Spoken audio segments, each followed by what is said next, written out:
subtract time span. Let's do this. It's pretty similar to 8.7, but slight differences.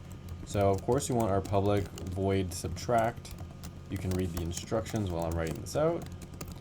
Essentially though, I'll explain it. What we're doing here is inside of TimeSpan, if you haven't watched the last one, TimeSpan is our class right here. They're asking us to add this method, this new method, into our class, right? And we want this code to go in here. We want to subtract the given amount of time, so the time inside of here, from our current object.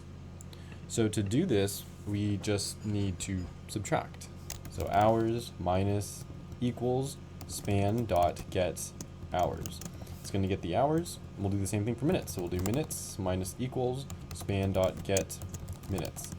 The thing that we have to check, the condition, the part where this gets interesting, is what happens if our minutes is negative. We can't have that, right?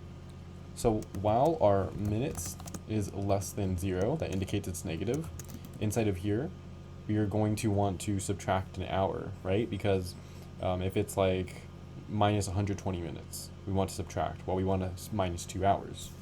So we'll do hours minus minus. And we're going to do this twice, right? Because it's less than 0.